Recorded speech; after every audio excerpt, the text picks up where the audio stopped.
Good morning, good afternoon.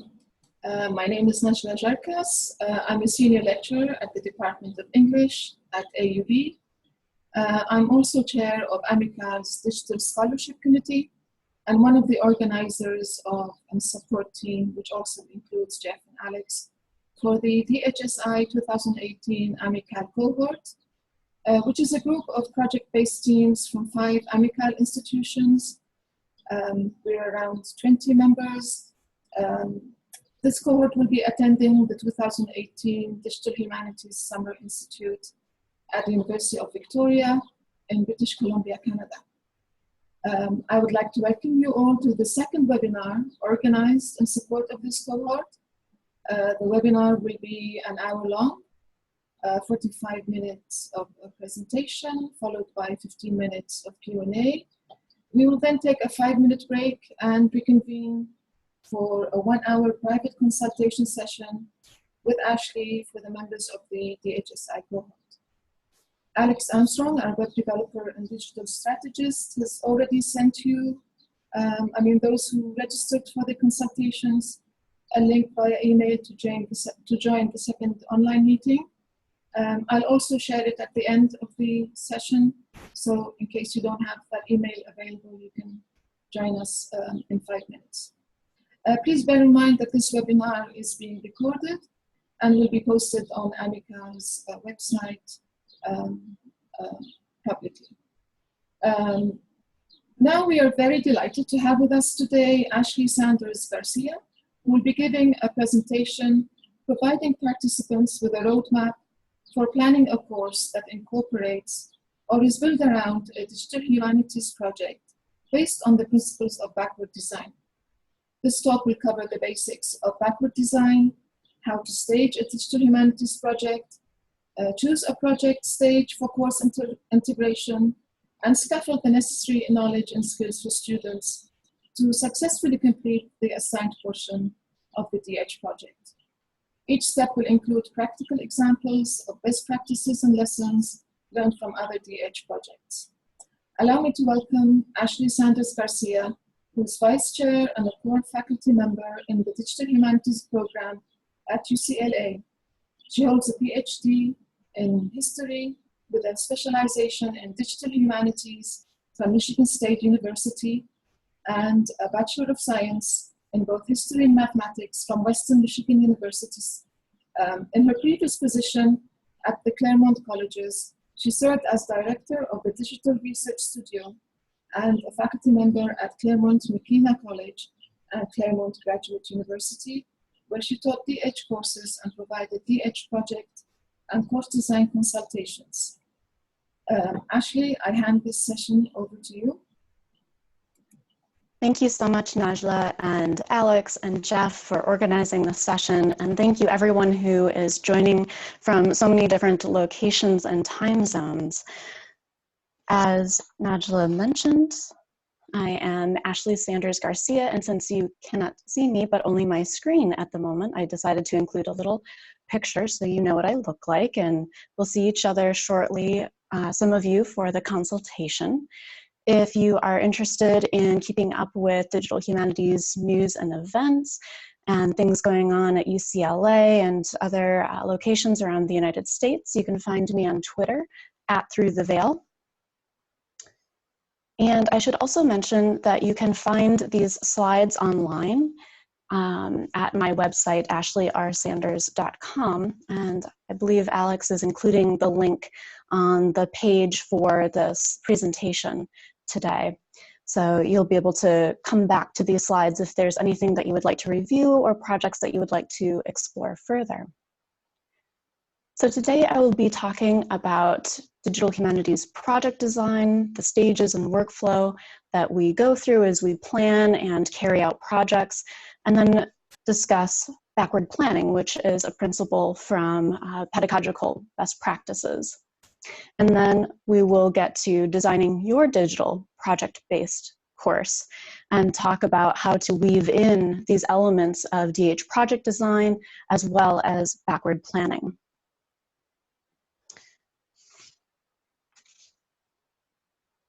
So I'm starting here with the DH project workflow. so that we have the same foundational knowledge as we consider how to integrate a project into a course.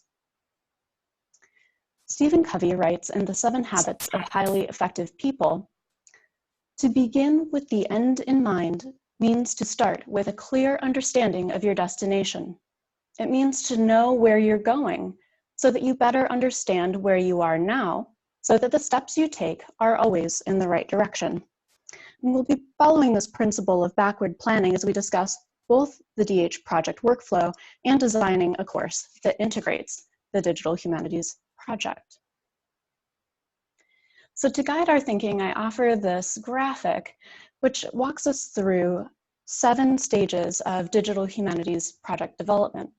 And your projects might include additional stages, might break these stages apart in smaller tasks, or may leave out some of these steps. All of that is fine, but this provides kind of a framework for thinking about how these projects come into being. So every project begins with a vision. And I should also mention that the slide was designed for undergraduate students who are preparing to create their very first digital humanities project. And so you'll notice that some of the prompts are pretty directive to help them kind of think about what's involved in each of these stages. So we'll talk about each of these stages in turn. So I'll briefly mention them here, but each subsequent slide will go into more detail about each of these steps. So as we develop our vision, we think about our research questions or the goals of the project. We analyze other digital humanities projects to get ideas, to determine what we like and don't like. And we define our sources, audience, purpose, our team members and roles, and the desired user interface elements.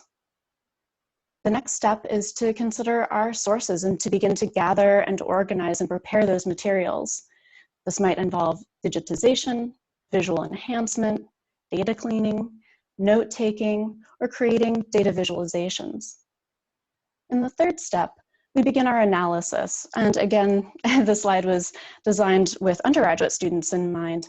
And I wanted to make sure that they knew that there's a lot of critical thinking and reflection that go into creating digital projects. So at this stage, I asked them to begin to write an analysis of the primary and secondary sources that they were using for their projects, to consider what their argument might be, particularly for projects that are sharing research. And then be sure to back it up with evidence from our sources. And of course, this is something that we teach all of our students.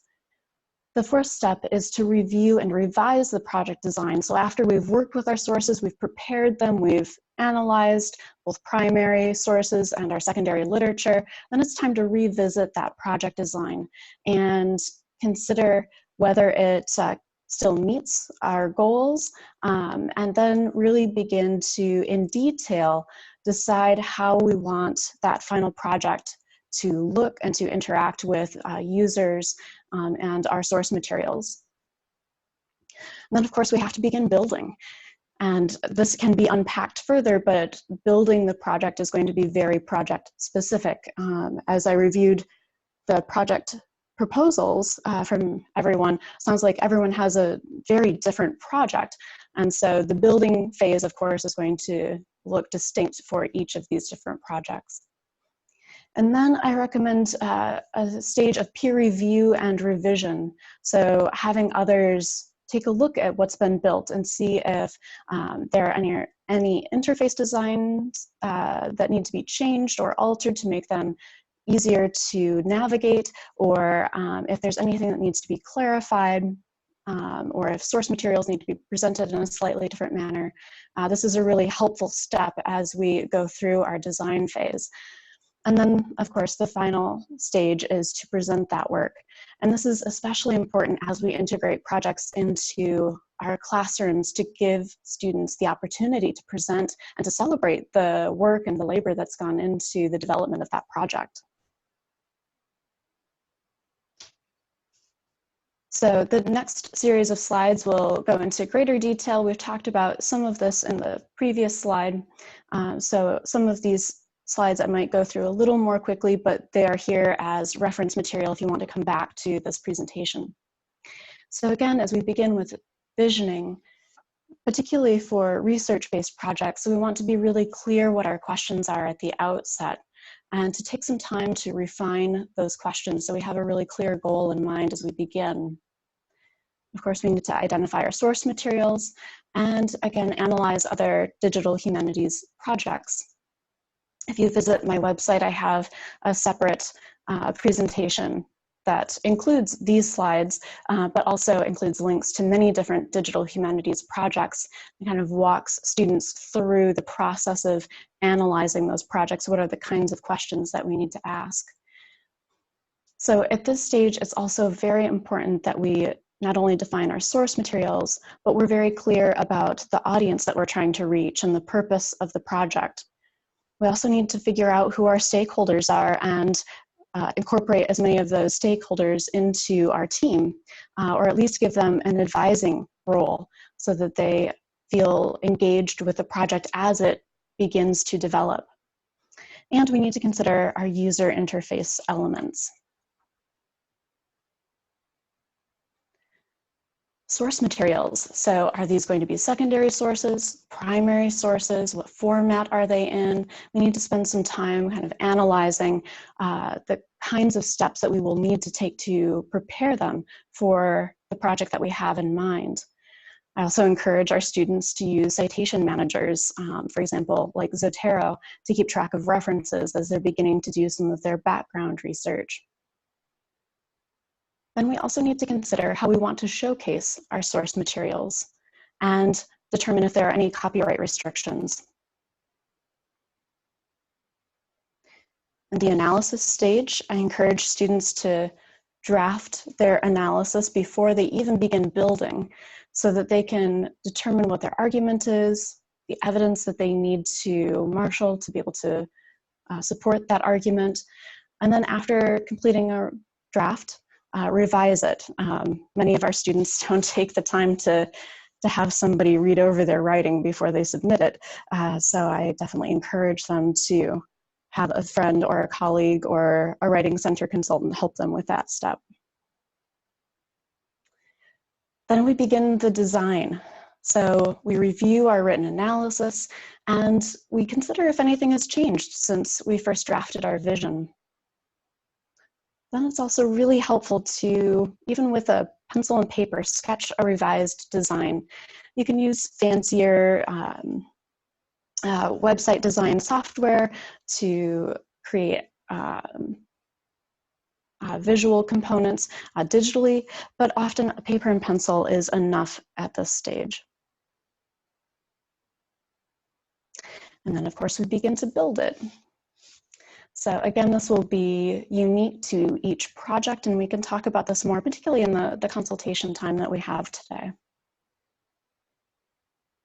One thing I will mention on this slide, though, is that I always recommend adding an about page to any project because it's important to give credit to everyone who has contributed labor to that project. And it's important to contextualize it. Why is this project being built? Who is involved in designing it? And what do the project creators hope that it offers? Again, this slide is to remind students to revise and to have others review the project at different stages and offer feedback so that you can revise and clarify along the way. And then, of course, presenting our work. And the other piece of asking students to present their work, of course, is to give them an opportunity to practice verbal presentation skills. And I know many of our students have that opportunity in many different classes, but it's important that we continue to offer those chances to build those skills. A comedian here in the United States once said that people are more afraid of giving the eulogy at a funeral than being the person in the coffin. So it is often a good thing to give our students more opportunities to practice speaking in public to help them get over some of those fears. Okay. The next thing I want to talk about is to begin to unpack a little bit how we walk through these steps. So these are kind of umbrella stages in project development, but within each stage there will be milestones. And so one of the things I encourage everyone who's working on any kind of project is to set those milestones, determine due dates and mile markers where you want to have certain aspects of the project done at a particular point in time. And then it's really important to break even those milestones down into their component tasks. And you continue to break down those tasks until you've identified the most discrete and concrete tasks, because then you can determine what order those tasks need to be done in. And it's much easier to determine who will be responsible for those individual tasks when you've broken them down into their smallest pieces. So here are some possible milestones. Again, these will be different depending on what kind of project you're doing. The students that I was working with for this particular presentation, they were working on a number of different digital storytelling projects. And so you'll see some of that in evidence here. So they were gathering their primary source materials and making sure that they were in a digital format. They had to do an analysis of those sources and then begin to create their project components. So for some students, that meant that they would create maps related to their research or timelines. Some would be pulling in videos or creating their own. And then they would need to bring all of those components together in their chosen platform to communicate the story that they were trying to tell. One of the things that's beautiful and challenging about digital humanities projects is that they are often, by necessity, collaborative. But this is something that many of our students are not specifically taught how to do and how to do well, is to work in teams. And so I offer a few suggestions here, and I'll unpack these a little bit more towards the end of this presentation. But here are a few ideas just to get students started. So the first thing that students often need to do is to choose a team leader, because they'll need somebody who they have agreed to work with and collaborate with, and to also respect when that person says, hey, you know, you've got a deadline coming up. You need to make sure that you have your work completed on time. And, you know, is there something that we can do to help you do that? It's really important to have at least one point person, usually just one, to really help students stay on track. And then once a team leader's been chosen, then the rest of the team needs to define the responsibilities of the rest of the members. And this is where the professor can really be helpful in perhaps crafting roles for each team member first, and then the students choose a role. So they could be, you know, the note taker in their team meetings, or they could be responsible for a specific aspect of the project that they're contributing to.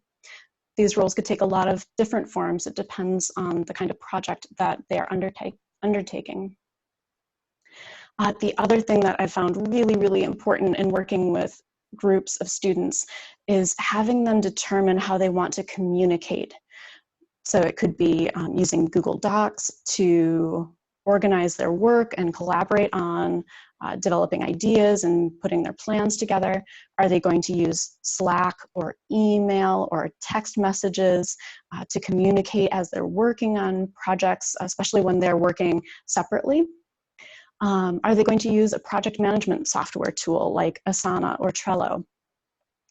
So giving them some options and letting them know that there are these different platforms and software available to help them with different aspects of project management is really helpful right at the beginning as they're starting out, and asking them to have these conversations in class and sort this out at the very beginning.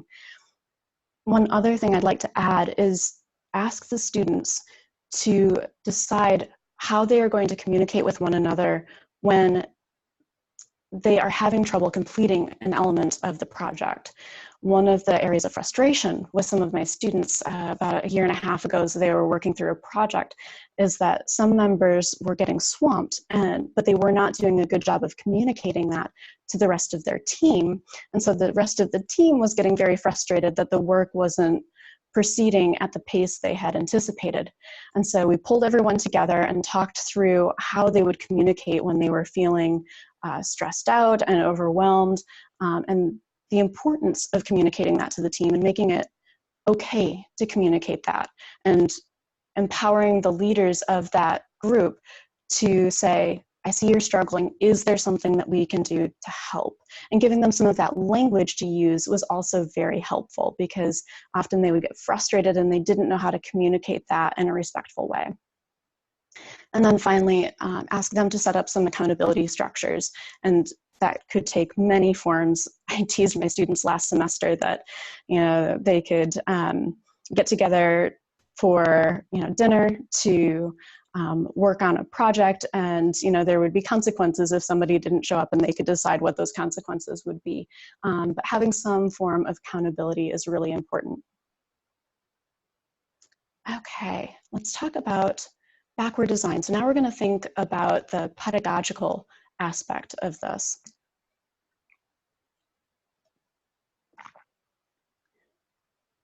So Understanding by Design is a book published by, or written by Grant Wiggins and Jay McTeague.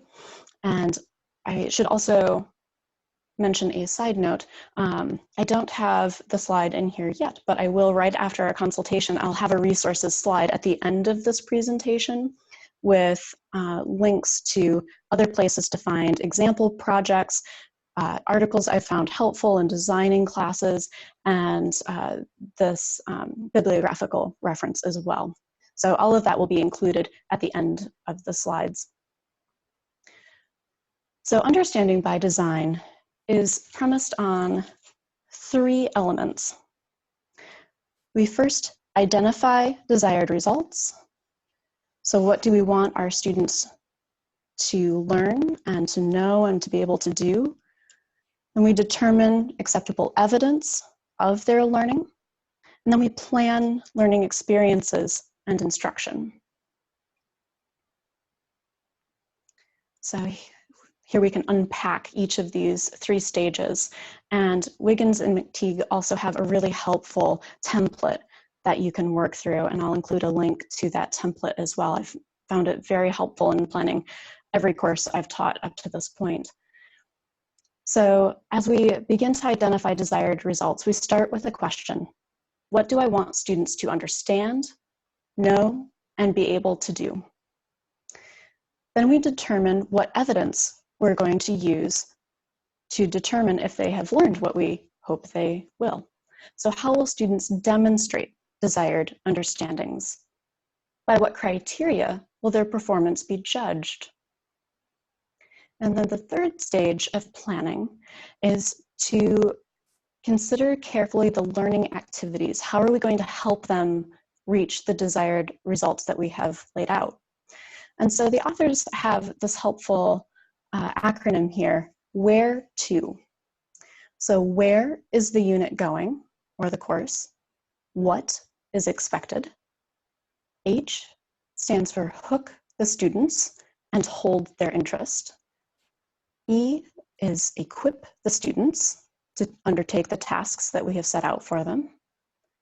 R is to provide opportunities to rethink and revise. And you see this echoed in the Digital Humanities project workflow I've already shared. E is to allow students to evaluate their work. Again, this peer review idea. T is tailor activities to different needs, interests, and abilities. And O, be organized. And so as we work through each of these different aspects of planning learning activities, by the time we think through each of these different aspects, we will have activities that are well structured to support our students as they walk through the stages of designing the project. So I'd like to describe using this planning process for the last course, the last big course that I taught at Claremont McKenna College. It was a Digital Humanities studio class, which was an upper division undergraduate course at a liberal arts college. And this is really similar to the idea that the community of scholars in Greece have in mind in developing a culminating interdisciplinary digital humanities course. That's going to be similar to what I've designed for this particular class. So I began thinking about the desired results, and often our desired results are not always only project specific, but are often specific to our disciplines and to the disciplines of our students that we're trying to reach. So this course was designed to bring humanities and social science students together with computer science students to work with a faculty member on a research project. And so you'll see that echoed here. So many of these desired results are learning objectives that are specific to history and to computer science. As a historian, my students were going to be working with me on a historical research project. Therefore, the desired results echo that. So again, this stage helps us answer the question, what should students know and be able to do? And so you can come back and read through these, but I offer them merely as an example, but you'll see again that they reflect the disciplinary specific skills that they will need to be successful in the project, and some general desired results as well, such as expressing yourself effectively orally and in writing. This is something that I think many of us want our students to be able to do. In the case of this particular project, I also wanted them to be able to bring quantitative and qualitative evidence together. So these results will be echoed in the learning activities that I will share in just a moment. So the next stage is determining the evidence. How am I going to know that students are learning these objectives that I have set out for them? And how will they demonstrate that? So here you see an example of the assignments. So for each of our projects that we have envisioned for our students, it's often absolutely essential that they have some disciplinary knowledge as they go into these projects. So again, in my case, they needed to have a foundation in the history of the American Midwest, which is what we were going to explore through primary sources. And so they had to learn how to read historical monographs and be able to critique them. And so you'll see that they have a number of reading summaries due on their reading to help instill those habits of mind. And then they needed to design a project. So you'll see that there's a project pitch that is due. And at a later stage, they need to develop a project charter. So actually lay out their plan for what they would like to build. Now I do have to caveat or provide a caveat. This class was designed intentionally to be quite rigorous. It was very time consuming, both to plan and to execute, because I gave students complete freedom to decide which projects they wanted to build out.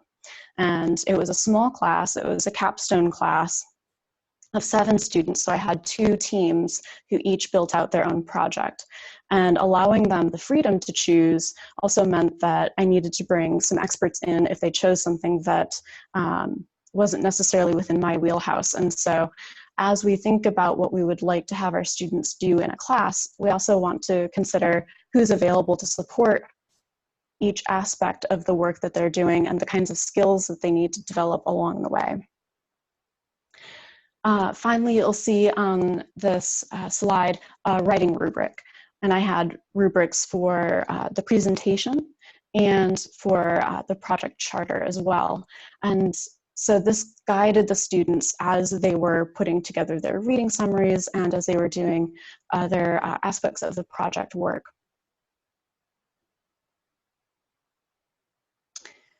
And then stage 3 is planning learning activities. And here, I know you won't be able to read all of these individual pages, but I have put this image here so that you can see that this was a very carefully designed course especially early on, it was very structured. But then towards the end, because the students were building out their own projects, I just put in a lot of project work time. So one of the things that I've learned, and I learned this through helping another faculty member with their class before I taught mine, is that the students often need more in-class time than we often plan for. And so as I planned this class, I made sure that we had 4 contact hours each week, and that they had a solid 2.5 hours together at a stretch, so that they could really dig into the work and have enough time to make some significant progress. The other piece of this is that many of our students are busy outside of our classes, and so therefore having that amount of contact time was really helpful. So here's a more detailed view of the learning activities. So beginning with the base level of the pyramid, this is the foundation. And so if you remember back to the Where To acronym, the H stood for hook. So we need to think about how we're going to hook students' interest into the projects that we have in mind. So this is just one example. There are many ways that you can do this. So as a historian, I have really rich primary source materials for the students to work with. And so I found some of the meatiest and most interesting source materials, put them together in a small packet, and asked the students to read through those source materials in class and develop a list of questions to spark their interest. And I actually ended up having to stop them from asking questions because they developed a list of about 50 questions. But that gave them the motivation that they needed to pick up the secondary historical monographs, because those monographs helped them answer the questions that they asked initially. So having them pose those questions was really helpful to get them into that secondary reading.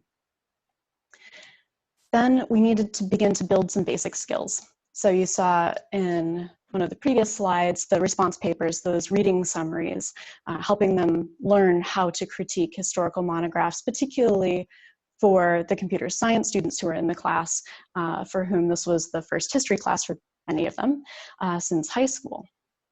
We also did in-class workshops so that they learned how to analyze primary sources.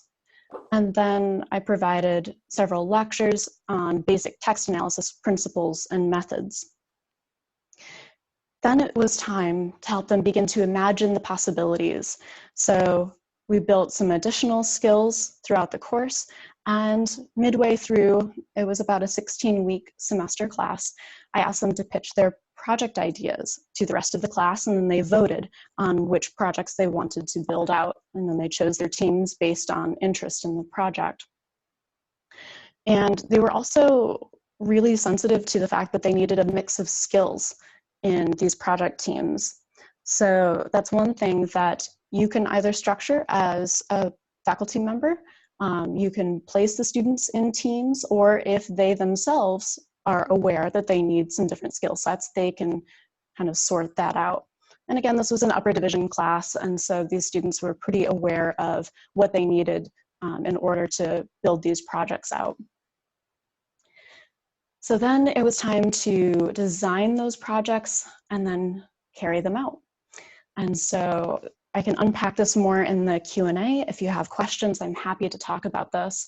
So at this stage, they took their project pitches and designed a project charter that laid out step by step what their project was going to entail, including how they would like to present their research at the end. And then at the end, not only did they have an oral presentation of their project, they presented their research in a digital format. One student group created a WordPress site, the other created a Scalar book, and Scalar is a long-form multimedia essay publishing platform developed at USC. And then I also asked them to share any code that they wrote, as well as their cleaned sources on GitHub, so that other scholars could take advantage of their hard work as well and be able to build on what they had started. Okay, Now it is time to think about the courses that you would like to plan. So the first step I would suggest is to choose a specific project stage, because it sounds like a number of these projects are rather complex. And so students will probably not be able to build out the entire project from visioning through completion in a single class. So it's really helpful if we think about where it would be most helpful for students to get involved, both for the project, but also for the kinds of things that you would like them to learn in the class. And so here I offer some ideas about what this might look like. So if you're at the very beginning of the project and still in the visioning stage, you could design a course around that, and students could learn design principles, including the principles of humanistic design, for example, from Stanford. Those are available online, and I highly recommend checking them out if you haven't seen them before. That design process starts with developing empathy and asking questions and understanding who you are designing a project for and what that project needs to do and to communicate for that audience. If you're at the stage of needing to process source materials, then students could learn about digitization, how to structure data, or text pre-processing, or how to geocode data. There are a number of different aspects that they could learn as they're working with those source materials. If the project is at the analytical stage, students could work on skills like writing a literature review, crafting an argument, or marshalling evidence. If you are at the review and revise project design phase, students could learn more about evaluation and design principles and project management. If you're at the building stage, which might actually bridge several classes, this is an opportunity for students to learn the requisite skills and knowledge for that project, as well as project management. At the peer review and revise stage, this might be where students learn about agile design and development. And then finally, if you are ready to present a nearly complete or complete project, perhaps students learn about digital storytelling.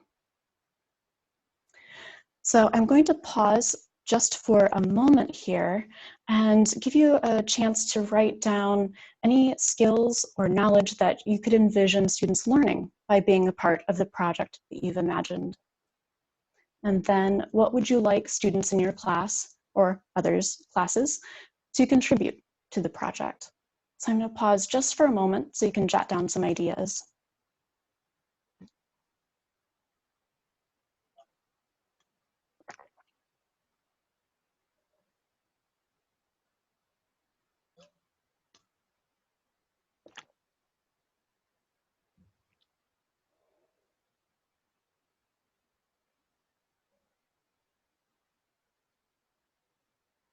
Okay.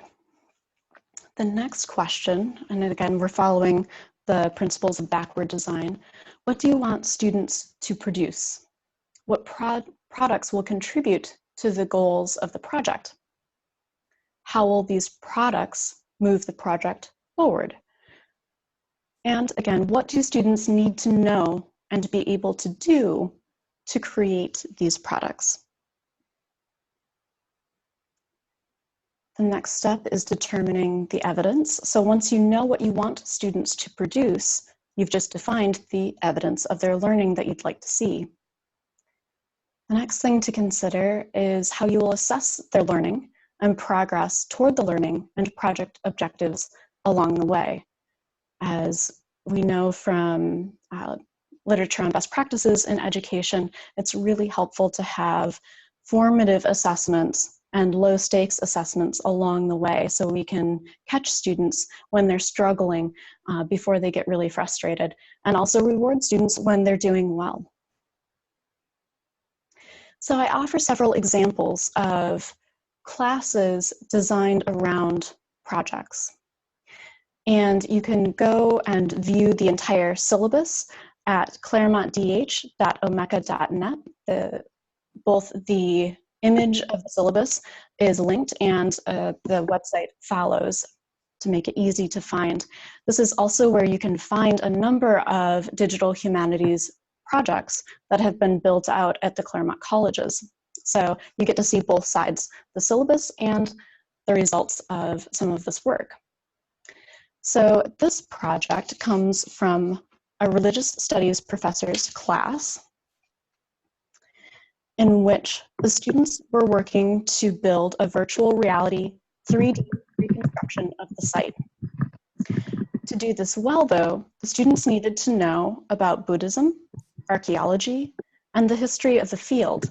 They also needed to develop technical facility with the tools they were going to use for this work, in this case, SketchUp and Unity 3D.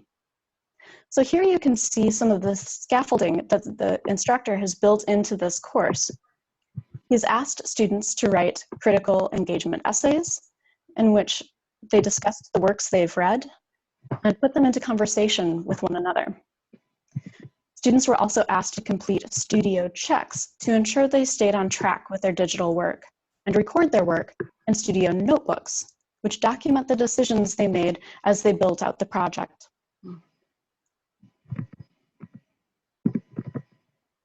This syllabus comes from another class. This was a first-year course taught at Pitzer College, where the students were asked to develop personal portfolios that situated their own family stories in the larger narrative of settler colonialism in the United States. This is part of the instructor's larger project of collecting and sharing these accounts alongside personal histories from local Native American communities. So here you can see that the students need to understand the history of the United States, the theoretical framework of settler colonialism, Indigenous perspectives and ways of knowing, and storytelling as a reconciliation process. They also need to develop facility with digital storytelling platforms. In this class, they learned Scalar, which I mentioned a moment ago, which is meant for long-form multimedia essays. And they also worked with an Esri product called Story Maps to tell place-based stories.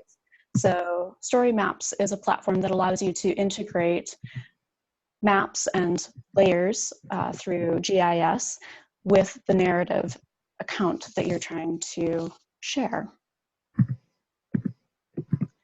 This next example is actually an image from the project. This comes from an art class, actually, where the professor was putting together physical exhibits of artists' books. And the students were creating digital exhibits that went alongside that physical exhibit.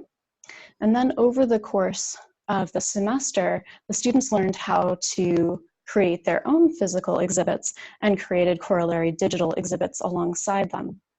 So this project is built with a platform called AMICAL, which is a digital archive and exhibit building platform from the Center for History and New Media at George Mason University. The platform is relatively intuitive, but there is a bit of a learning curve we've discovered with our students. And that leads me to talking about some of the lessons learned. Both in my own classes, as I taught digital humanities project-based courses, and also working with, oh goodness, dozens of classes as students were working on these kinds of projects as well. So the first tip is to begin planning early, and it sounds like many of you already are. You're already in this process. And again, just a reminder that project-based classes require an enormous amount of preparation. So beginning early allows you to put all of the pieces in place that you'll need for you and your students to be successful. At the beginning of the class, it's really important to assess students' familiarity and facility with the requisite technical skills. So we've started implementing a pre-assessment at the start of each class so we understand where students are at. And this comes from experience in teaching a class that was using Omeka. In previous iterations of the class, students didn't have any trouble with the technology. In this particular class, though, they were much more cautious about creating things in an online environment because they hadn't done it before. And so we discovered the importance of this early assessment so that we know if we need to do more scaffolding and provide more workshops and make sure that there are people more people than we initially had on hand to answer questions as they began their project work. Again, breaking tasks down into discrete, manageable steps is really, really helpful because it will help students figure out what they need to do at each stage of the project. It's important to set reasonable objectives, and a lot of this will be determined by early project work, getting a sense of how long it takes to do each of the steps. And then I would double the time that you think it might require, or even triple it, because there's always something that comes up, something unanticipated, that takes longer than we plan. So if we build in that cushion, it allows us to actually meet the goals that we set. Again, encourage students to work together, encourage them to take advantage of the different skill sets that they bring, and to honor the skill sets of each other.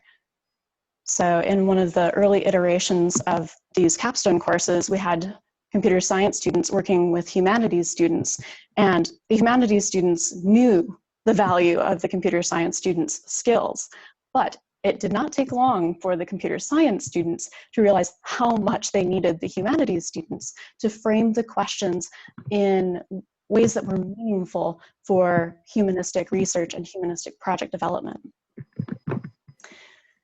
So as we come to a close here in just a few minutes, I'll discuss a few more lessons learned and tips, and then we can get into the Q&A. So it's also important to ensure that students understand the significance and meaning of their work, that they're contributing to something that matters. And if students understand that at the outset, it's easier to help them continue to persevere as struggles inevitably arise. As I mentioned in my class, and you could see in the design of it, that we often need to integrate disciplinary content into the course so that students can make meaningful contributions to the project from foundational knowledge that is really essential to that work. Scaffolding skill development, so understanding the steps that students need to go through in order to work with the technical aspects of the project. And know who your experts are on campus to teach those component skills. If they're not in your wheelhouse, know who you can reach out to, and also understand how much time that person is able to contribute. So can they come in for one workshop? What if one workshop is not enough? Are they able to come back and offer a follow-up or two? Are they available by email? They have office hours. What happens if the students get stuck at a certain point and they need to reach out for help? It's really important to know that they have lifelines, so to speak, as they're working on these projects. And I know I mentioned this already, but it's worth reiterating: to provide more class time than you think you'll need for project work.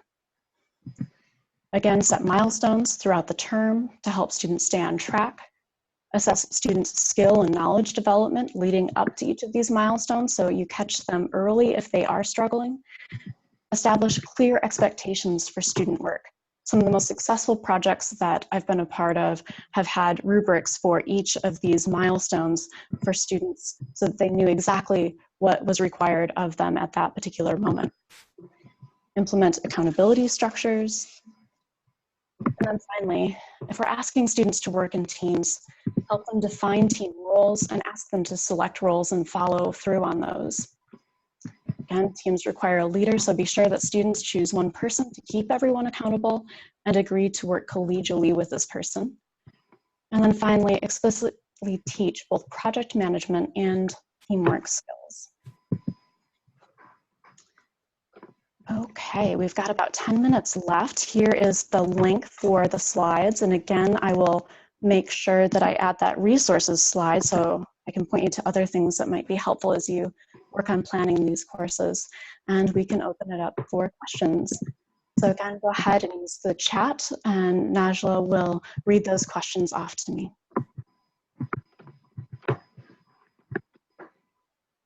Thank you, Ashley, for a really fascinating presentation. One question I have for you, have you found it easier to sort of show them samples of previous projects and how they've been assessed? Or would you rather than choose something totally new and innovative and decide for themselves which digital tool and which platform they're going to work on during the SEMS? So I've felt pretty comfortable allowing students the freedom to create and be innovative with their project work. But again, that was for an upper division class where I knew that the students had the skills to be able to do that. If I were working with a lower division class or a group of students whose skills weren't as strong, I would have more clearly defined a project and structured it for them. So it really depends on where our students are at and the kind of project that we want them to do. I wanted to see what the students created, and that was really fun for me because they developed some incredible historical research projects. So again, that pre-assessment is really, really essential. We have a question from Nuruddin, and his question is, what role do the librarians play in the project? Were there any expectations set for them and their role? I'm sorry, I missed that. What role? Do you have like an embedded librarian in your courses? What are they expected to do to help facilitate students' learning experience? Yes, so the librarians at the Claremont colleges are incredible. So I worked closely with a number of the librarians on a number of different digital humanities project-based classes.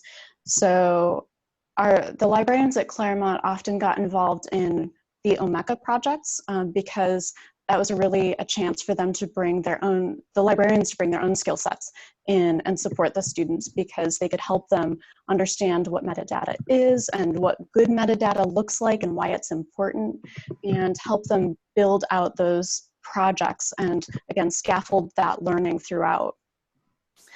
In some of my classes, I've worked closely with a data services librarian to help find resources for my students. I've worked with others to bring them into workshops on specific skill sets, whether it was with an OMECA project, or we have a GIS librarian who's amazing, so I've brought him in to work with my students before. It's a really wonderful thing if you have a librarian who can be embedded in a class. We've seen that be a really successful model. So if you have that opportunity, definitely take advantage of it.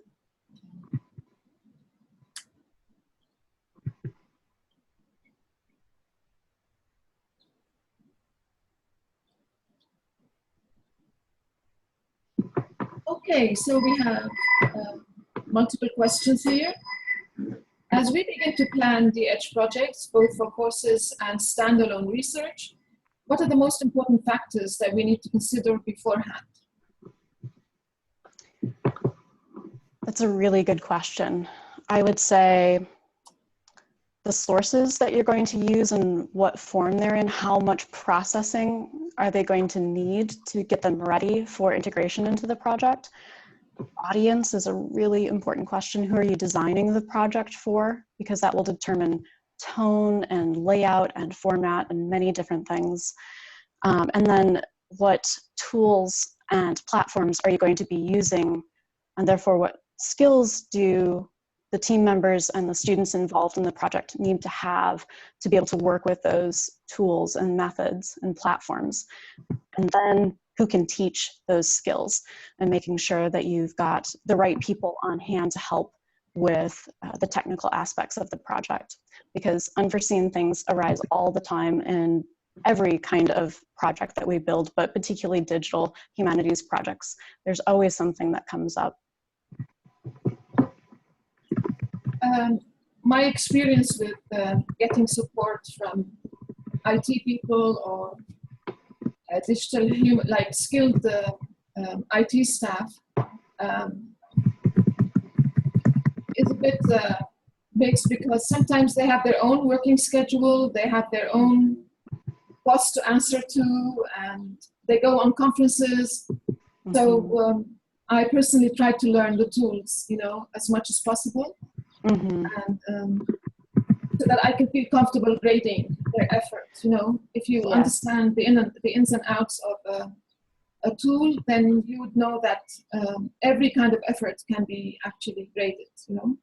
Yes, exactly. That's a really, really good point. And faculty members I've worked with, I've encouraged to learn the tools. Sometimes it's alongside their students, but if at all possible, before the class starts, so they know exactly what's involved in creating that project and where the students might struggle, because they can rely on their own experience with it. Can you stop your screen sharing for a moment? Sure. Another question, do you find that interweaving the teaching of content and technology, or teaching first the one and then focusing on the other, to be more effective?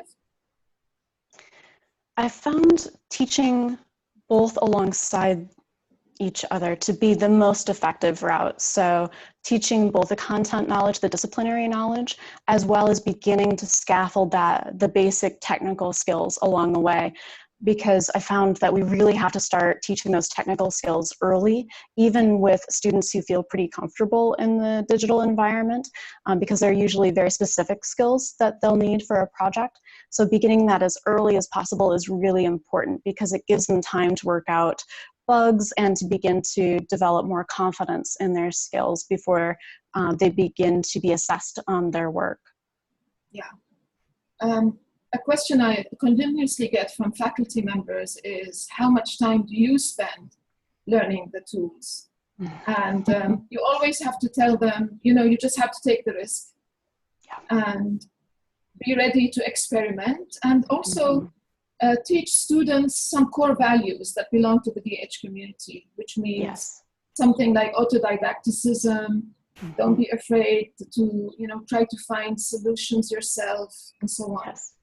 And so a follow-up question here is, what are the key steps to consider in breaking down the digital side of a project?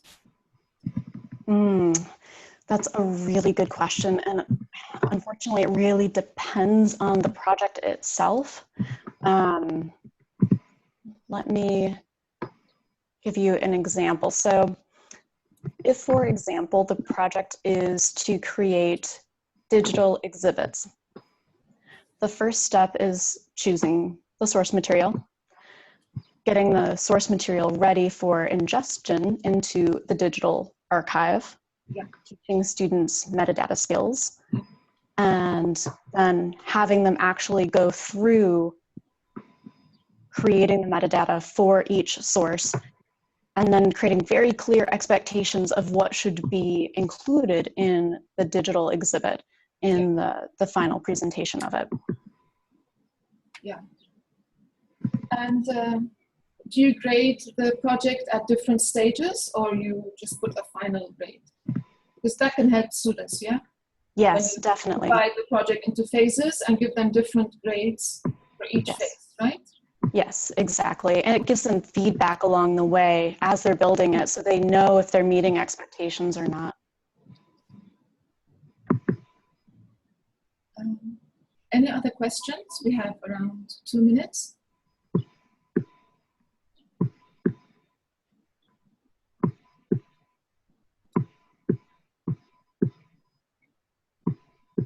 So let me ask one more, if you don't mind. What about online identity and presence? How important is it, and how do you grade that? How important is it for students to start to establish like an online identity, whether through their WordPress or tweets? And how do you encourage them, and how do you grade that, if you do? Yeah, no, that's another very good question.